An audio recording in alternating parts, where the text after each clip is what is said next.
Hello, I heartily welcome to all of you. Here I am Raj Nandini Gupta, a maths teacher. Today we'll study about fractions, which is our part second. In the first part we have studied the basic things, and in this part we will study the addition and subtraction of fractions. Okay, but for that we have to understood other things, like first, which is like fraction. What is like fraction? Like fraction means fractions whose denominators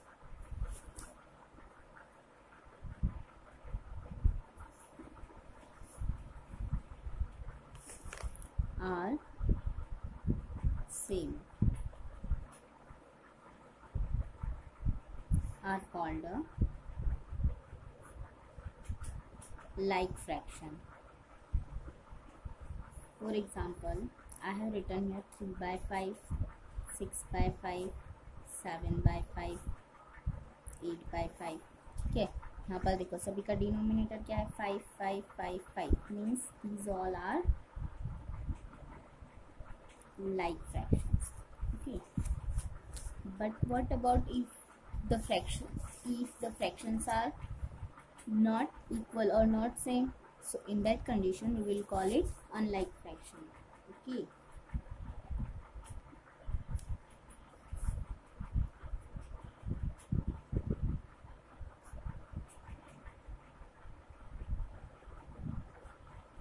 unlike fractions. What is unlike fractions? Fractions means इसका just opposite हो जाए क्या? Fractions whose denominators are not same. जिनके denominators क्या हो? Same नहीं हो, उसको हम क्या बोलेंगे?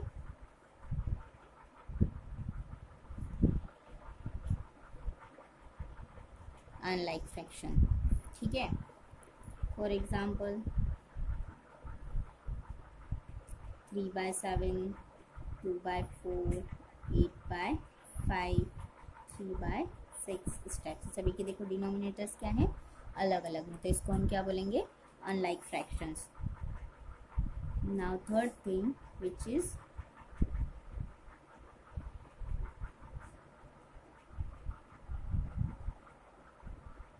Equivalent fraction. अब ये इक्विवेलेंट क्या है? Which is going to equal.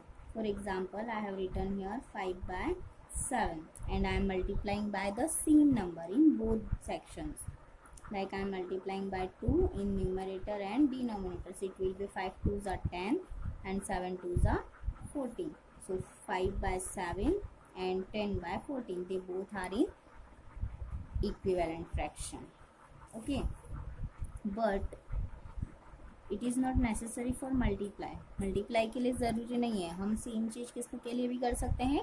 Divide के लिए. ठीक है, for example I have written here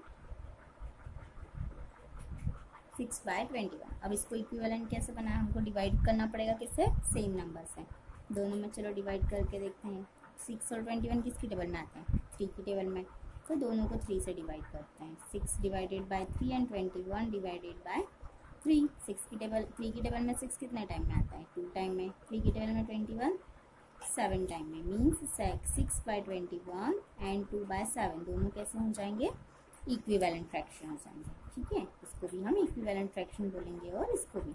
अब इसको हम एक शेप से समझते हैं. शेप से कैसे? मैंने लिखा है यहाँ 2 by 4. ठीक है, 2 by 4 मीन्स व्हाट? 4 बॉक्स है. ठीक है, 4 पार्ट कर लो.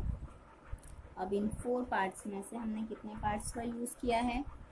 2 पार्ट्स का. ऑलरेडी मैं आपको लास्ट वीडियो में बता चुकी हूँ कि जितना डिनोमिनेटर, इसको बोलते हैं हम न्यूमरेटर और इसको बोलते हैं डिनोमिनेटर. ठीक है, तो जो डिनोमिनेटर होता है उतना टोटल पार्ट करते हैं हम, इसको बोलते हैं हम होल, कंप्लीट होल.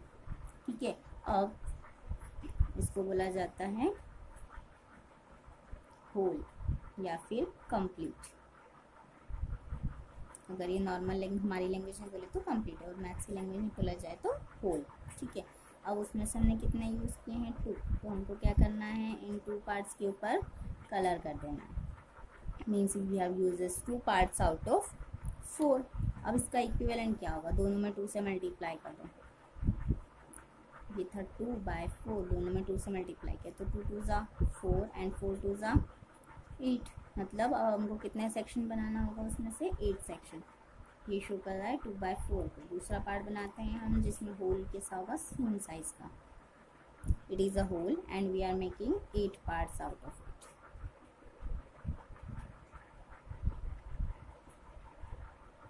1 2 3 4 5 6 7 8। इन 8 पार्ट्स में से हम यूज़ कर रहे हैं 4 पार्ट्स, 1 2 3 4। इन 4 पार्ट्स के ऊपर हमने कलर कर लिया।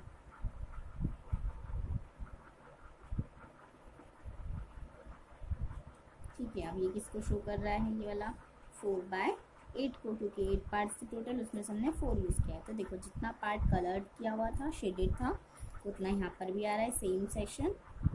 और यहाँ पर भी जितना पार्ट हमने कलर नहीं किया था, जो शेडेड नहीं था, वो और ये दोनों कैसे आ रहे हैं, सेम साइज में आ रहे हैं। मीन्स ये दोनों कैसे हो जाएंगे, इक्विवेलेंट। मीन्स 2/4 एंड 4/8 आर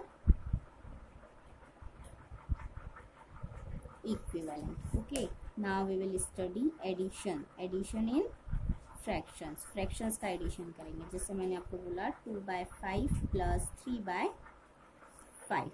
अब यहाँ पर आपको एक चीज़ याद रखना है कि जब भी डिनोमिनेटर्स क्या होते हैं, सेम होते हैं, तो हम उसको क्या करते हैं, कॉमन बना लेते हैं। डिनोमिनेटर्स क्या है दोनों में, 5, तो उसको हमने बनाया कॉमन, और न्यूमरेटर्स को ऐड करेंगे, मतलब 2 + 3। तो 2 + 3 कितना हो जाएगा, 2 + 3 5/5। मतलब क्या है, 5 बॉक्स हैं, उसमें से हमने पूरे 5 यूज़ किए हुए, मतलब क्या हो जाएगा, कंप्लीट 1। जैसे यहाँ पर है 4 पार्ट्स, उन 4 में से अगर हम पूरे 4 यूज़ कर ले, पूरे 4 पर कलर हो जाएगा, मतलब हमने पूरा यूज़ किया, तो क्या बना, complete whole.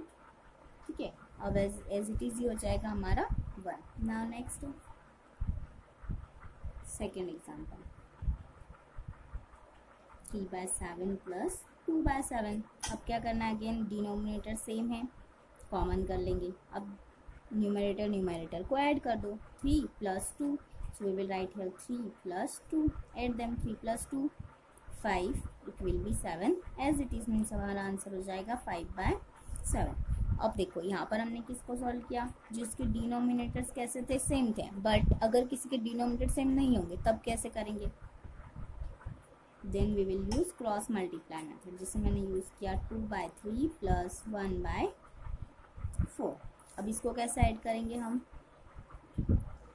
First of all we will do cross multiply. Cross multiply means we will multiply by this denominator in both the numbers and by this denominator in these both the numbers.